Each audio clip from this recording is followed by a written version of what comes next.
Hi, എല്ലാവർക്കും നമസ്കാരം. iPlusന്റെ പുതിയൊരു വീഡിയോയിലേക്ക് സ്വാഗതം.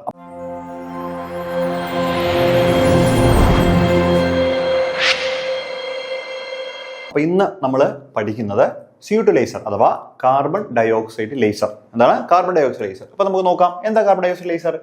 It is a 4 level. First ചോദ്യമാണ്. കാർബൺ ഡയോക്സൈഡ് ലേസർ 4 ലെവൽ ലേസറാണ്. Molecular laser and operate at 10.6 micrometre in far IR region. ഓരോ വാക്കും ഇമ്പോർട്ടൻ്റ് ആണ്. ഓരോ വാക്കും ഇമ്പോർട്ടൻ്റ് ആണ്. എങ്ങനെ? 4 ലെവലാണ്, മോളിക്കുലാർ ഗ്യാസ് ലേസർ ആണ്, ഓപ്പറേറ്റഡ് അറ്റ് 10.6 µm ആണ്, in far IR region. Okay, പഠിച്ചല്ലോ. അപ്പൊ 4 ലെവൽ മോളിക്കുലാർ ലേസർ അല്ലേ, 10.6 മൈക്രോം ആണ് എമിറ്റ് ചെയ്യുന്ന വേവ് ലെങ്ത്, ശരിയല്ലേ? സോ ഇതാണ് ഈ കാണുന്ന അതിന്റെ പടം. So it is basically a discharge tube. Basically ഇതൊരു ഡിസ്ചാർജ് ട്യൂബ് ആണ്. Having a bore of cross section of about 1.2 mm². അതിന്റെ ക്രോസ് സെക്ഷൻ ആണ് പറഞ്ഞിരിക്കുന്നത് 1.2 mm² ആണ്. And A length of about 260 centimetre ആണ്. സെന്റിമീറ്റർ അല്ല, മില്ലിമീറ്റർ. ഇവിടെ നാനോമീറ്റർ എന്ന് ഞാൻ കൊടുത്തിരിക്കുന്നത്, നോട്ട് ചെയ്തിരിക്കോളാം മക്കളെ. ഇത് mm ആണ്. 260 മില്ലിമീറ്റർ. എത്രയാണ്? 260 മില്ലിമീറ്റർ ആണ് ഈ പറയുന്ന അതിന്റെ ആകെ ദൂരം എന്ന് പറയുന്നത്. പുസ്തകത്തിൽ അതാണ് കൊടുത്തിരിക്കുന്നത്, അതുകൊണ്ടാണ് അത് തന്നെ എടുത്തത് കേട്ടോ. അപ്പോൾ കൺസ്ട്രക്ഷൻ എങ്ങനെയാണ്? നമ്മൾ കൺസ്ട്രക്ഷൻ ഒരു കാർബൺ ഡയോക്സൈഡ് ലേസറിനെ കുറിച്ചാണ് പറയുന്നത്. കാർബൺ ഡയോക്സൈഡ് ലേസർ എന്ന് പറയുമ്പോൾ ബേസിക്കലി ഒരു ഡിസ്ചാർജ് ട്യൂബ് ആണ്. ബോർ ക്രോസ് സെക്ഷൻ എന്ന് പറയുന്നത് 1.2 mm² ആണ്. And length of about 260 millimetre ആണ്. The discharge tube is filled with a mixture of carbon dioxide, nitrogen, helium in 1:4:5. വളരെ ഇമ്പോർട്ടന്റ് പോയിന്റ് ആണ്. അതായത് കാർബൺ ഡയോക്സൈഡ് ലേസറിന്റെ അകത്ത് ഒരു മിക്സ്ചർ ഓഫ് ഗ്യാസ് ഉണ്ടാവും അല്ലെ. ആ മിക്സ്ചർ ഓഫ് ഗ്യാസ് റേഷ്യോ എങ്ങനെയാണ്? 1:4:5 ആണ്. എങ്ങനെയാണ്? കാർബൺ ഡയോക്സൈഡ് ഉണ്ട്, നൈട്രജൻ ഉണ്ട്, ഹീലിയം ഉണ്ട്. പഠിക്കുക, കാർബൺ ഡയോക്സൈഡ്, നൈട്രജൻ, ഹീലിയം. എങ്ങനെയാണ്? Carbon dioxide, nitrogen, helium. എങ്ങനെയാണ് റേഷ്യോ? 1:4:5. ഇപ്പൊ കാർബൺ ഡയോക്സൈഡ് ലേസർ എന്ന് പറയുമ്പോൾ എല്ലാവരും ആദ്യം കാർബൺ ഡയോക്സൈഡ് കുറെ ഉണ്ടെന്നൊക്കെ നിങ്ങൾ വിചാരിക്കും. അങ്ങനെ പറയരുത് കേട്ടോ. അപ്പോൾ എങ്ങനെയാണ്? 1:4:5 റേഷ്യോയില് കാർബൺ ഡയോക്സൈഡ്, നൈട്രജൻ, ഹീലിയം എന്നിവ ഡിസ്ചാർജ് ട്യൂബിന്റെ അകത്ത് നമ്മൾ ഫില്ല് ചെയ്യുന്നു. Okay. Other additives such as water vapor are also added. എന്താണ്? വാട്ടർ വേപ്പേഴ്സ് നമ്മൾ എന്ത് ചെയ്യുന്നുണ്ട്? ഇതിന്റെ അകത്ത് ആഡ് ചെയ്യുന്നുണ്ട്. എന്താണ്? വാട്ടർ വേപ്പേഴ്സ് നമ്മൾ ഈ പറയുന്ന കാർബൺ ഡയോക്സൈഡ് ലേസറിന്റെ അകത്ത് നമ്മൾ എന്ത് ചെയ്യുന്നുണ്ട്? ആഡ് ചെയ്യുന്നുണ്ട്. അപ്പോൾ കൺസ്ട്രക്ഷൻ മനസ്സിലായല്ലോ. അപ്പോൾ പടമൊക്കെ ഒന്ന് ജസ്റ്റ് വരച്ചു വെക്കണം. ഓക്കെ. അപ്പോൾ ഇവിടെ എന്തൊക്കെയാ ഉള്ളത്? ഇവിടെ ഒരു ഇലക്ട്രോഡ്സ്, ഇവിടെ ഇലക്ട്രോഡ്സ് വെച്ചിട്ടുണ്ടാവും അല്ലെ, ഇലക്ട്രോഡ്സ് വെച്ചിട്ടുണ്ടാവും. പിന്നെ നേരത്തെ പറഞ്ഞ പോലെ ഇവിടെ ഒരു മിറർ വെച്ചിട്ടുണ്ടാവും. ദെൻ ഇവിടെ ഒരു മിറർ വെച്ചിട്ടുണ്ടാവും അല്ലെ. നമുക്ക് ഇവിടെ നിന്നാണ് അതിന്റെ ഔട്ട്പുട്ട് കിട്ടുന്നത്. അപ്പോൾ അത് കംപ്ലീറ്റ്ലി സിൽവേർഡ് ഇരിക്കുന്ന ഫിയർ ആയിരിക്കും, ഇത് പാർഷ്യലുള്ളതായിരിക്കണം. ഇവിടെ നമുക്ക് ഔട്ട്പുട്ട് കിട്ടുന്നത് ഇതൊരു ഡിസ്ചാർജ് ട്യൂബാണ്. ആ ഡിസ്ചാർജ് ട്യൂബിന്റെ അകത്ത് ഹീലിയവും നൈട്രജനും അതുപോലെ തന്നെ കാർബൺ ഡയോക്സൈഡും നമ്മൾ ഇതിൻ്റെ അകത്ത് ഫില്ല് ചെയ്തിട്ടുണ്ടാവും അല്ലെ. Mixture of carbon dioxide, nitrogen and helium is also ഇതിൻ്റെ അകത്ത് ഉണ്ടാവണം. ഓക്കെ ഓക്കെ ഞാൻ പുസ്തകം എടുത്തോട്ടെ. ഈ പുസ്തകമാണ് ഇത് പഠിക്കുന്നത് കേട്ടോ. എന്താ കാണുന്നുണ്ടോ? ഈ പുസ്തകം നമ്മൾ നോക്കുന്നത് അത്യാവശ്യം കുഴപ്പമില്ല, നല്ലൊരു പുസ്തകമാണ്.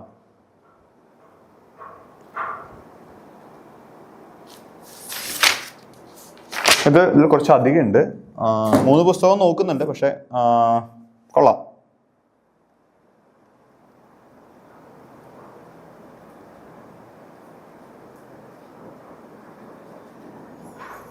എനിക്ക് ആ ലെങ്ത് ഒരു ഡൗട്ട് വന്നു, അതുകൊണ്ടാണ് ഞാൻ നോക്കുന്നത്.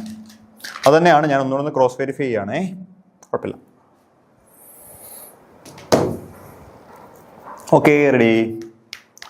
അപ്പൊ എങ്ങനെയാണ് കൺസ്ട്രക്ഷൻ കൃത്യമായിട്ട് പഠിക്കുക. നമ്മുടെ ഇതിൻ്റെ അകത്ത് കാർബൺ ഡയോക്സൈഡ് ഉണ്ട്, നൈട്രോജൻ ഉണ്ട്, അതുപോലെ ഹീലിയം ഉണ്ട്. റേഷ്യോ ഓർക്കുക 1:4:5 എന്ന് പറയുന്ന റേഷ്യോയിലാണ് നമ്മൾ ഇതിൻ്റെ അകത്ത് ഈ സാധനം ഫില്ല് ചെയ്തിട്ടുണ്ടാവുക. ഓക്കെ, അപ്പോൾ അത്രയും നന്നായിട്ട് പഠിക്കുക. അപ്പോൾ ശരിക്കും ഈ കാർബൺ ഡയോക്സൈഡിൻ്റെ ഒരു ആക്ഷൻ അനുസരിച്ചിട്ടാണ് ഈ പറയുന്ന കാർബൺ ഡയോക്സൈഡ് ലേസർ വർക്ക് ചെയ്യുന്നത്. കാരണം കാർബൺ ഡയോക്സൈഡിന്റെ 3 വൈബ്രേഷൻ മോഡുകൾ നമുക്ക് ഇവിടെ ആക്റ്റീവായിട്ടുണ്ടാവും അല്ലെ. അപ്പൊ നമുക്ക് എന്ത് ചെയ്യണം? നമ്മൾ ആ 3 വൈബ്രേഷൻ മോഡിനെ കുറിച്ച് നമ്മളൊന്ന് പഠിക്കണം. ഓക്കെ, നമുക്ക് നോക്കാം. Working. The operation of CO2 laser is based on the vibrational mode of the carbon dioxide laser. അതായത് കാർബൺ ഡയോക്സൈഡ് ആണ് ഇവിടുത്തെ മെയിൻ ആള്. നമ്മൾ അവിടെ എന്താണ് ND അതുപോലെ CR ഒക്കെ നമ്മൾ പറഞ്ഞു എന്ന് പറയുന്ന പോലെ ഇവിടെ എന്താണ്? കാർബൺ ഡയോക്സൈഡ് ആണ് ഇവിടുത്തെ മെയിൻ ആള് എന്ന് പറയുന്നത്. എന്താണ്? കാർബൺ ഡയോക്സൈഡ് ആണ് ഇവിടുത്തെ മെയിൻ ആള്. അപ്പൊ ഈ കാർബൺ ഡയോക്സൈഡിന് 3 മോഡ് ഓഫ് വൈബ്രേഷൻസ് ഉണ്ട്. അതിന്റെ ബേസിലാണ് വർക്ക് ചെയ്യുന്നത്. അപ്പൊ അത് ഏതൊക്കെ നോക്കാം. ഇത് കെമിസ്ട്രിയിൽ നമ്മൾ പഠിക്കുന്നതാണ് പണ്ടൊക്കെ അല്ലെ. ഒന്നാമത്തെ എന്താണ്, സിമെട്രിക് സ്ട്രെച്ചിങ് മോഡ് ഉണ്ട് അല്ലെ. പ്രത്യേകത എന്താ, നടുക്കൊരു കാർബൺ ആറ്റവും 2 ഓക്സിജൻ ആറ്റവും ആണ് ഇങ്ങനെ ഇരിക്കുന്നത്. നടുക്ക് കാർബൺ, 2 ഓക്സിജൻ ആറ്റം അപ്പുറം ഇപ്പുറം ഇരിക്കുന്നുണ്ട്. അപ്പൊ സിമെട്രിക് സ്ട്രെച്ച് എന്ന് വെച്ചാൽ എന്താണ്, oxygen atom oscillate along the axis in opposite direction. ഇതിങ്ങനെ അല്ലെ, ഇങ്ങോട്ടാണ് ഇവൻ ഓസിലേറ്റ് ചെയ്യുന്നത്, മനസ്സിലായോ? So oxygen atom oscillate along the axis of opposite direction എന്നാണ് നമ്മൾ പറയുന്നത്, മനസ്സിലായോ? അതാണ് സിമെട്രിക് സ്ട്രെച്ചിങ് മോഡ് എന്ന് പറയുന്നത്. ഇനി എന്താണ് ബെൻഡിങ് മോഡ്? എന്താ ബെൻഡിങ് മോഡ്? ഇവൻ മേലോട്ട് ഇങ്ങനെ തള്ളും, ഇവൻ ഇങ്ങനെ താഴ്ത്താവും, അപ്പൊ ഇങ്ങനെ അങ്ങ് പോകും, മനസ്സിലായി?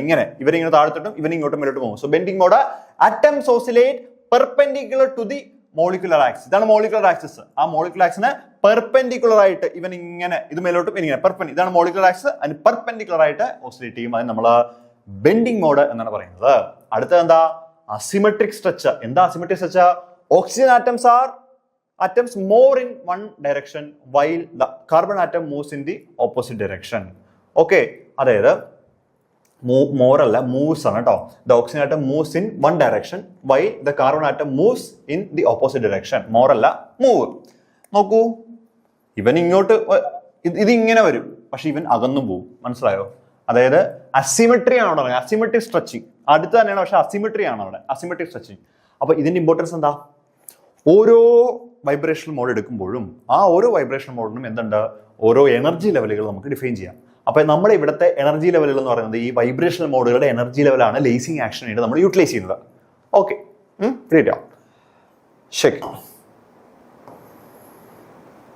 എഴുതിയിട്ടുണ്ട്, A CO2 molecules can vibrate in a linear combination of 3 fundamental modes. The energy state for molecules are then represented by 3 quantum numbers. നമ്മൾ എനർജി ലെവലിനെ 3 ക്വാണ്ടം നമ്പേഴ്സ് കൊണ്ട് റെപ്രസെന്റ് ചെയ്ത M, N, Q. Okay, these numbers represent the amount of energy associated with each mode. ഓരോ മോഡിനും ഓരോ energy level ഉണ്ട്. ആ energy ലെവലിനെ represent ചെയ്യാനാണ് നമ്മൾ M, N, Q എന്ന് പറയുന്ന നമ്പേഴ്സ് ഉപയോഗിക്കുന്നത്. ക്വാണ്ടം നമ്പേഴ്സ് ആണ്. And this nitrogen molecule N2 is also characterized by similar vibration level. അപ്പോൾ നമ്മൾ CO2 മോളിക്യൂളിന് എടുക്കുന്ന വൈബ്രേഷൻ എനർജി ലെവൽ പോലെ തന്നെ N2-നും എന്തുണ്ട്? N2-നും ഇതുപോലെ തന്നെ വൈബ്രേഷൻ ലെവലുകളുണ്ട്, മനസ്സിലായോ? N2-നും എന്തുണ്ട്? ഇതുപോലെയുള്ള വൈബ്രേഷൻ ലെവലുകൾ ഉണ്ട്. അപ്പോൾ ഇതൊരു കമ്പൈൻഡ് ആയിട്ടുള്ള അല്ലെങ്കിൽ ജോയിൻഡ് ആയിട്ടുള്ള ഒരു പ്രോസസ്സാണ് ലേസിംഗ് ആക്ഷൻ നടക്കുന്നത്. അപ്പോൾ നിങ്ങൾ ചോദിക്കും, സാറേ മറ്റവിടെ നമ്മൾ ഒപ്റ്റിക്കൽ പമ്പിങ് പറഞ്ഞായിരുന്നല്ലോ, ഇവിടെ എന്ത് പമ്പിങ്ങാ? ദാ പടത്തിലേക്ക് വന്നേ, പടത്തിലേക്ക് വരൂ. ദാ ഇത് NE അല്ല കേട്ടോ, N2 ആണേ, ഹീലിയം. ഇത് N2 ആണ്, ഇവിടെ NE എന്നാണെങ്കിൽ N2 ആണേ. ദെൻ ഇവിടെ ഫിംഗർ ഇലക്ട്രോഡ് എന്ന് പറഞ്ഞ സെറ്റപ്പ് കണ്ടോ മുകളിൽ നീല കളറില്? അതിലേക്ക് നമ്മൾ പവർ കൊടുക്കുന്നുണ്ട്. ദാ ഇവിടെ നമ്മൾ ട്രാൻസ്ഫോമർ കോയിലൊക്കെ വെച്ചിട്ടുണ്ട് അല്ലേ, പവർ സപ്ലൈ കൊടുക്കുന്നുണ്ട്. ഈ പവർ സപ്ലൈ തന്നെ ഇങ്ങോട്ട്, നമ്മൾ അതിൻ്റെ ഇലക്ട്രോണിക്സിലേക്കൊന്നും പോകേണ്ട ആവശ്യമില്ല, സപ്ലൈ വരുന്നു. സോ ഈ ഇലക്ട്രോഡ്സ് പ്രൊഡ്യൂസ് ചെയ്യുന്ന ഇലക്ട്രിക്കൽ എഫക്റ്റ് ആണ് ഇവയ്ക്ക് പമ്പിങ് നടക്കുന്നത്. അതായത് ഇലക്ട്രിക്കൽ ഡിസ്ചാർജ് ആണ് അല്ലെങ്കിൽ ഇലക്ട്രിക്കൽ പമ്പിങ് ആണ് ഇവിടെ എന്ത് ചെയ്യുന്നത്, ഈ പറയുന്ന ഈ നമ്മുടെ കാർബൺ ഡൈ ഓക്സൈഡ് ലേസറിൽ സാധിക്കുന്നത്. അതായത് ഇലക്ട്രിക്കൽ പമ്പിങ് ആണ് നടക്കുന്നത്, ഒപ്റ്റിക്കൽ പമ്പിങ് അല്ല, ഇലക്ട്രിക്കൽ പമ്പിങ് കേട്ടോ. അതൊന്ന് ഓർത്ത് വെച്ചോളൂ. ഓക്കെ,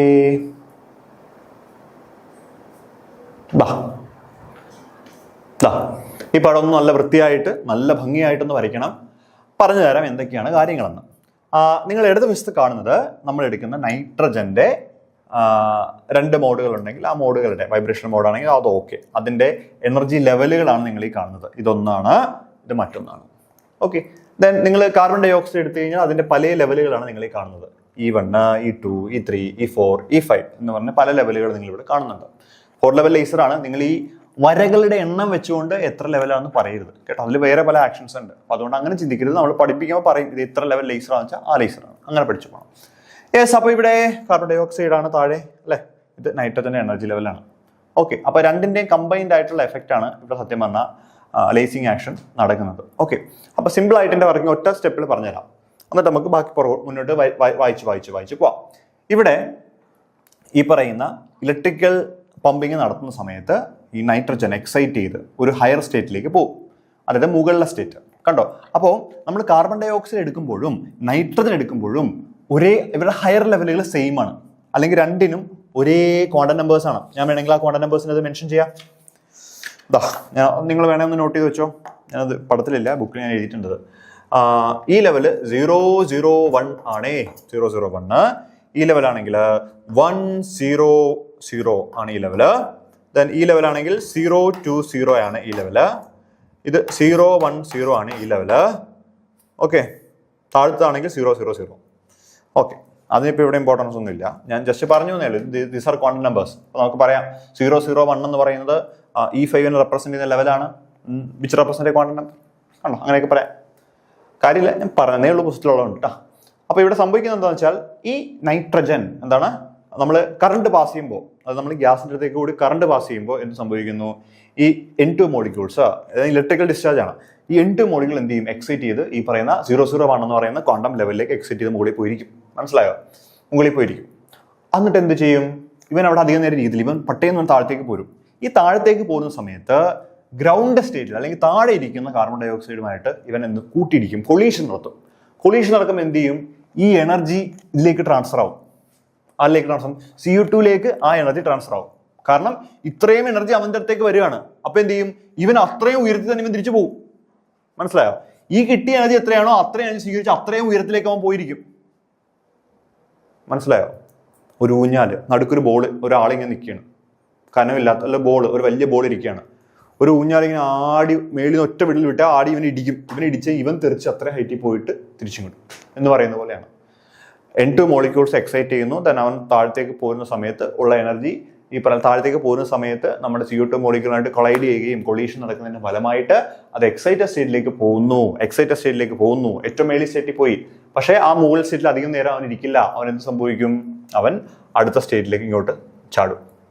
മനസ്സിലായോ, അപ്പൊ എന്ത് പറ്റും, നമുക്ക് അവിടെ ഒരു ലേസിങ് ആക്ഷൻ അവിടെ നിന്ന് സാധ്യമാവും. ഈ E4 ലെവലിലേക്കാണെങ്കിൽ 10.6 മൈക്രോഎം ആണ്. ദെൻ E3 ലെവലിലേക്കാണെങ്കിൽ 1.92 മൈക്രോഎം ആണ് നമുക്ക് തരുന്നത്. അത് ലേസിങ് ആക്ഷൻ നമുക്ക് കിട്ടുന്ന ഔട്ട്പുട്ടാണ്. ആ റേഞ്ച് 2 റേഞ്ചിൽ കിട്ടുന്നുണ്ട്. മോസ്റ്റ് കോമൺലി നമ്മൾ 10.6 ആണ് പറയാറുള്ളത്. പക്ഷേ വേറെ ലെവലിലേക്കും ട്രാൻസിഷൻ നടക്കുന്നതുകൊണ്ട് 2 വേവ് ലെങ്തുകൾ തരാനായിട്ട് പറ്റും എന്നുള്ളതാണ് കേട്ടോ. Current passes through the mixture of gases. നമ്മൾ ഈ പറഞ്ഞ കാര്യങ്ങളൊന്ന് വേർഡ്സിൽ ഇവിടെ പറയുകയാണ്. Current through the mixture of gases, the N2 molecule get excited to the metastable state 001. അപ്പൊ ഇവിടുത്തെ മെറ്റാസ്റ്റേബിൾ സ്റ്റേറ്റ് എന്ന് പറയുന്നത് എന്ത് തന്നെയാണ്, ഇത് തന്നെയാണ് ഇവിടുത്തെ മെറ്റാസ്റ്റേബിൾ സ്റ്റേറ്റ്. 001 എന്ന് പറയുന്നത് ഏറ്റവും മുകളിലെ E5 തന്നെയാണ് ഇവിടുത്തെ മെറ്റാസ്റ്റേബിൾ സ്റ്റേറ്റ്. അല്ലാതെ ഒരു മെറ്റാസ്റ്റേബിൾ സ്റ്റേറ്റ് ഇവിടെ ഡിഫൈൻ ചെയ്യണം. കാരണം ഇത് വേറെ എനർജി ലെവലാണ്, ഇത് വേറെ എനർജി ലെവലാണ്, വേറെ ഒന്നിന്റെയാണ്. അപ്പൊ അവിടെ കുറച്ചേരം അധികം നിൽക്കാൻ പറ്റും അവന്. മനസ്സിലായോ? So current passing through the mixture of gases, the N2 molecule get excited to the metastable state 001. The N2 molecule return to the ground state through inelastic collision with the ground state of CO2 molecules. അപ്പോൾ N2ന്റെ level എടുത്താൽ 2 ലെവലുകളാണ്. അവന്റെ metastable സ്റ്റേറ്റും ഈ പറയുന്ന 011 ആണ്. അപ്പോൾ ഇവിടെ current കൊടുത്ത് ഇവൻ എക്സൈറ്റ് ചെയ്ത് മുകളിൽ കൊണ്ടിരുത്തും, അതിന്റെ മെറ്റാസ്റ്റേബിൾ ഇരുത്തും. പിന്നെ അവൻ താഴത്തേക്ക് ജമ്പ് ചെയ്യുന്ന സമയത്ത് CO2 മോളിക്യൂളായിട്ട് കൊളൈഡ് ചെയ്യും. The N2 molecule return to the ground state through inelastic collisions with the ground state CO2 molecules, and thereby the CO2 molecules are excited to E5 level. Thereby the CO2 molecule are excited to എന്താണ് E5 level. Some of the CO2 are also excited molecule through collision with electrons. അപ്പോൾ ഇവിടെ നമ്മൾ water paper കുറച്ച് add ചെയ്യുന്നുണ്ട്. അപ്പൊ അതുമൂലവും അതിലുള്ള electrons മൂലവും collision മൂലവും ഈ പറഞ്ഞ കുറച്ച് CO2 മോളിക്യൂൾസ് എക്സൈറ്റ് ചെയ്യാം. Okay, the population of CO2 molecule built up at E5 level. Population inversion is achieved between E5 level and the level E4 and E3. മനസ്സിലായോ?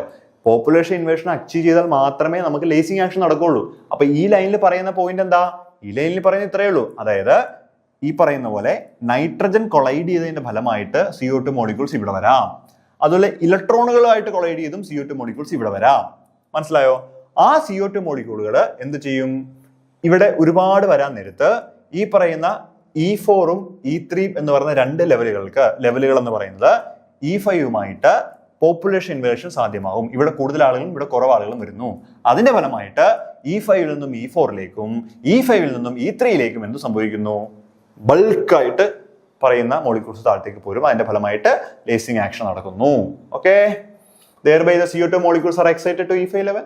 Some of the CO2 molecules are also excited molecule through collision with the electrons. Then the population of CO2 molecules built up at E5 levels.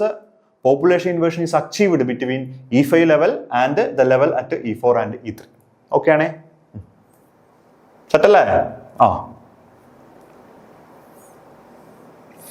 The population of CO2 molecule built up at E5 level, population inversion is achieved between E5 level and the level at E4 and E3.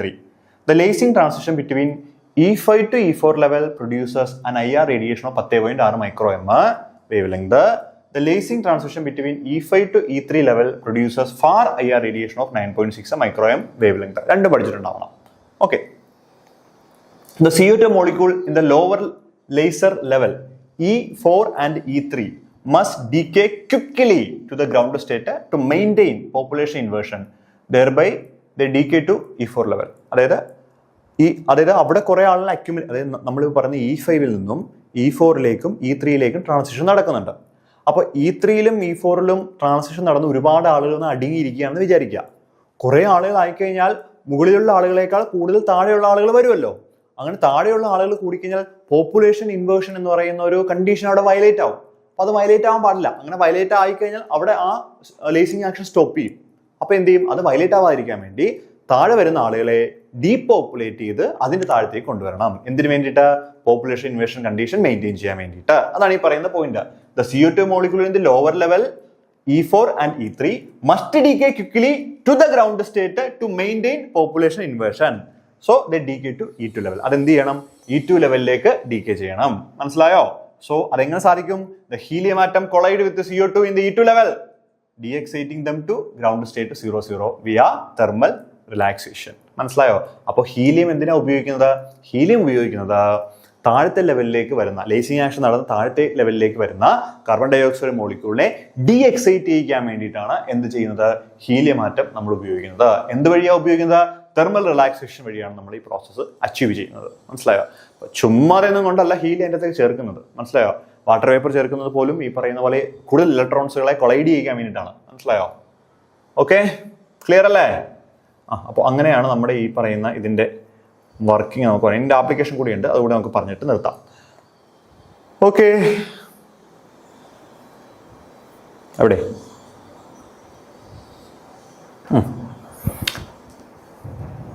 Yes, അപ്പോൾ അത് കഴിഞ്ഞല്ലേ? കഴിഞ്ഞു. നമുക്ക് application പറയാം. Application നോക്കൂ. Application the CO2 laser operate in continuous wave mode. അപ്പോൾ ഇത് continuous wave ആണ്. കണ്ടിന്യൂസ് ആയിട്ട് വേവ് തന്നിരിക്കും, ഔട്ട്പുട്ട് തന്നിരിക്കും. And it is capable of generating high powers of order of several kilowatt. High power produce ചെയ്യാൻ സാധിക്കും. Or at relatively high efficiency. High efficiency ആണ് about 40% ആണ്. And therefore it is the most widely used laser. ഏറ്റവും കൂടുതൽ ഉപയോഗിക്കുന്ന carbon dioxide laser ആണ്. The application includes use in communications, weaponry, laser fusion, welding, cutting, drilling, ഞാൻ പറഞ്ഞില്ലേ common ആയിട്ടാണ് mostly എല്ലാ ആളുകളും വരുന്നത് ആപ്ലിക്കേഷൻസ്. ചില ആളുകൾ മാത്രം ഡിഫറെൻ്റ് ആവുന്ന ആളുകൾ മാത്രം നോട്ടീസ് ചെയ്താൽ മതി. അപ്പോൾ ഇവിടെ നിങ്ങളറിയാം ഈ സ്കിന്നിൻ്റെ ട്രീറ്റ്മെൻറ്റ് ഉപയോഗിക്കാറുണ്ട് ആദ്യമായിട്ട്. നമ്മൾ ഡെർമറ്റോളജിസ്റ്റിനാണെങ്കിൽ അവിടെയും കാർബൺ ഡൈ ഓക്സൈഡ് ലേസറാണ്. Highly performed carbon dioxide laser 40 kilowatt എന്നൊക്കെ എഴുതിയിട്ടുണ്ടാവും. ഫിസിക്സ് പഠിക്കുന്ന ആളുകളാണെങ്കിൽ അതൊക്കെ ഒന്ന് നോക്കണം കേട്ടോ. ഞാൻ എപ്പോഴും പറയാനുണ്ട്, സയൻസ് പഠിക്കുന്നതുകൊണ്ടുള്ള ഗുണം, ഒരു സോപ്പ് കിട്ടിയാൽ സോപ്പിൻ്റെ അകത്ത് എന്തൊക്കെയുണ്ട്, അതുകൊണ്ട് നമുക്ക് എന്ത് പറ്റും എന്നറിയാം. നിങ്ങൾ ആരെങ്കിലും കടയിൽ പോകുമ്പോൾ ഒരു സാധനം മേടിച്ചു കഴിഞ്ഞാൽ അത് എന്തൊക്കെ കണ്ടന്റ് ഉണ്ടെന്ന് നോക്കാറുണ്ടോ?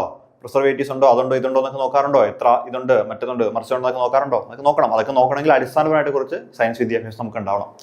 എന്ന് പറയുന്ന പോലെയാണ് ഇങ്ങനെയുള്ള സ്ഥലങ്ങളൊക്കെ ചിലപ്പോൾ MRI സ്കാനിൻ്റെ ചെല്ലുമ്പോൾ നിങ്ങൾ നോക്കണം 1.5 Tesla multi slice 3D imaging എന്നൊക്കെ വേണ്ടിയിട്ടുണ്ടാവും. അപ്പോൾ 1.5 ടെസ്ല. അപ്പോൾ നമ്മൾ അറിയണം മാഗ്നറ്റിക് ഫീൽഡിൻ്റെ സ്ട്രെങ്ത് ആണ് പറയുന്നത്.